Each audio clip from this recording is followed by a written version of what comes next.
Hey all, Tom Weller here from forexreviews.info. In this video, I just want to go over a simple trick, and that's the understanding of order flow. Now, before I begin this video, I just want to go over order flow a little bit. There is a lot of people out there online that, try to come up with all these fancy things for understanding order flow. And I just want to take you all back to just the basics again. Just the simple basics. Order flow, understanding order flow, the best way of understanding it is looking at places where most likely a lot of people have a lot of the big trades. Okay? And that's the best way of looking at order flow. So I'm just going to show you this really simple trick. Now, this is like looking at major resistance and support again. So if you guys are good with understanding major resistance and support, then we might be going over a little bit of basic stuff again, but still, I'm sure you'll learn something. And I just want you to get this sort of information stuck in your head. That there are certain points where we know most likely there's going to be a lot of orders to sell. And there are certain points where we know it's most likely going to be a lot of orders to buy, and vice versa. Now, it's the same on all pairs. Sometimes they get broken, and a lot of the time that's the banks. And, so that's a constant battle we're having as well in trading is, when are these areas going to get broken and whether to hold on or to cut our losses. So let me just go over really quickly on this pair. I'm on the Euro US daily. I'm just going to show you this really, really quickly. And it's similar to how I draw support and resistance. So I'll just show you quickly. This is like the line chart, and as you can see, the movement's up and down. Okay, so now when we look at history here, I'll just get rid of the Bollinger Bands. Now when we look at history here, right, we can see that there are these nice highs, these nice lows, and that at certain places on the chart, the market tends to change direction. This is probably the best analysis of what anyone should consider order flow. And, like I said, there's a lot of people out there promoting all these sort of products to do with order flow and stuff like that. You don't need it. This is basically it. It's basically assessing the most likely places, and that probably just computer programs trying to assess major resistance and support.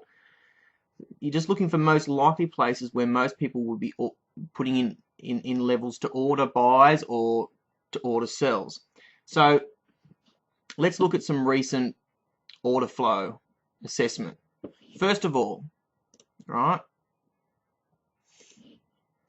we have a top here that produced here in June, around the June 13, and the market sold off heaps. In fact, it sold off, this is the Euro US, it sold off 600 pips. Then it came back up that whole 600 pips, and interestingly enough, it produced another top, right? Now, when it produced this other top, why did the market just keep selling off in this one spot? Well, that's to do with order flow. Here, we know there's going to be a lot of orders to sell. People aren't interested, well, the big traders, and this is what order flow, you're not really interested in the small traders. You're interested in trying to predict where the big traders are willing to risk their money. And basically put, the big traders are willing to risk a large amount of money at these tops. You get me?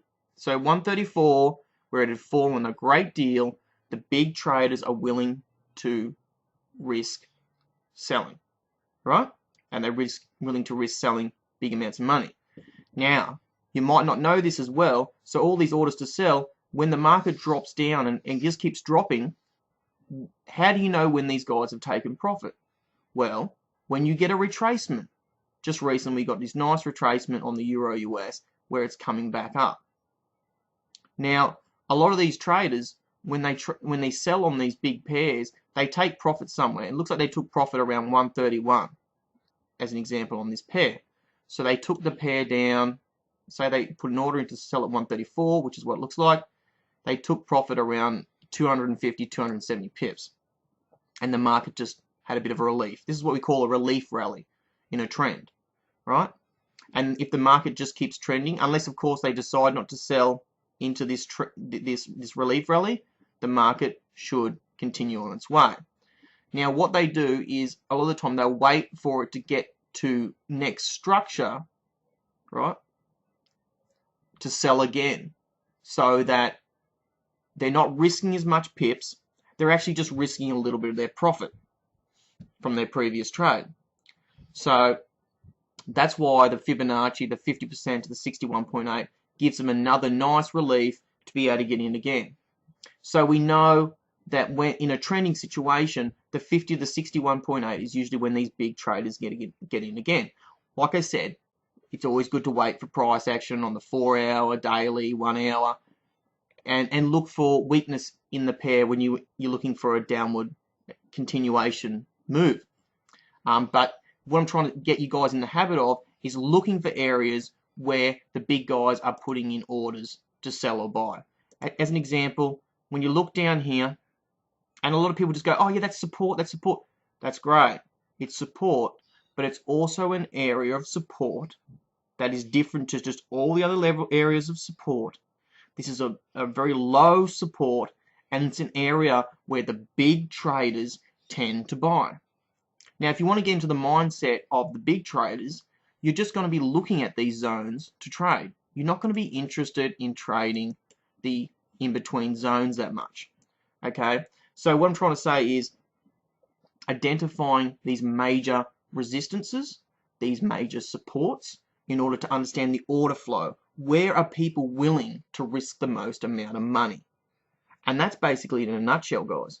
So, and when you look at this pair, as you can see, we had a high here, so that you know if this pair did all of a sudden rally, like when it was up here, just say it did break through this area and these guys took a little loss. Say it did rally all the way to 136.40 or 50 area. See how we look to the left?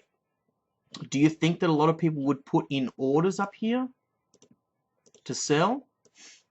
Or do you think they'd put orders in to sell earlier? They would put all their orders up here, guys. This is where they'd put them. They wouldn't put them anywhere in between here. There's no point in doing that to these big traders. Why would they take that risk trading in between structures when they can just trade at identified tops? And that's it. Now, occasionally, you might get false readings where you're thinking, okay, I might see how these two sold off quite nicely here, and when you couldn't see ahead, you might have thought that here, when it came back up here, you might get another selling opportunity. Well, if you just put an order in, you would have been wrong. And that's what's great about price action. See, if you'd gotten a dive here, this would have been a really great sell, right? Because the price action would have told you that the big guys are getting in and they're taking profit. They're taking profit on their buys or whatever, and the market's going to retrace, etc., etc. So this is what you're looking for as clues. Looking for tops, looking for bottoms, looking for the most likely places where people are going to sell heavy and people are going to buy low. And that's the trick to getting really, really, really high probability trades with order flow. And basically just to clear the confusion with this word that seems to almost be like a mystical word in the Forex and stock community. It's not a mystical word. It's just really a support and resistance line area where most likely people are going to be putting a lot of orders. Okay, and we can pick them. You just got to pick where, if you were going to be risking $10,000 on a trade or more, where would you put your order? Would you put it in between here when the market's coming up, or would you put it at the extreme high? Of course you'd put it at the extreme high. And so that's what you've got to visualize, these areas where you know most likely you're not just going to have price action on your side, you're also going to have the order flow understanding of where the big traders are trading. Like I said, the 128 area, you can tell this is an area where whenever price gets down here, the big buyers get in over and over and over again. And like in between 134 and this one, 136 area, just above 136.50, that is also an area where people would sell really, really heavy. And in between, it's areas of continuation or it's areas of consolidation. And so you're looking for where are the market, what are these traders going to do? They're going to trade the Fibonacci 61.8, 50%. So you're just looking to see what they do when there is retraces. And so that's where price action comes in. It helps us to understand where is the price going to continue in its direction, so that we can keep going in the direction of the trend or the consolidation or whatever the sort of market it is, range, etc., etc. And that way we can be dynamic to how the market's moving. Oh, it looks like a lot of buyers are going to jump in here. Or, oh, it looks like a lot of sellers are going to jump in here. Oh, I'm getting some good price action. This gives you extra confluences. Anyway, I just wanted to share this tip on order flow. And if you have any questions, feel free to comment below. If you haven't done so already, come over to my site, forexreviews.info. You can subscribe, 100% free, doesn't cost anything.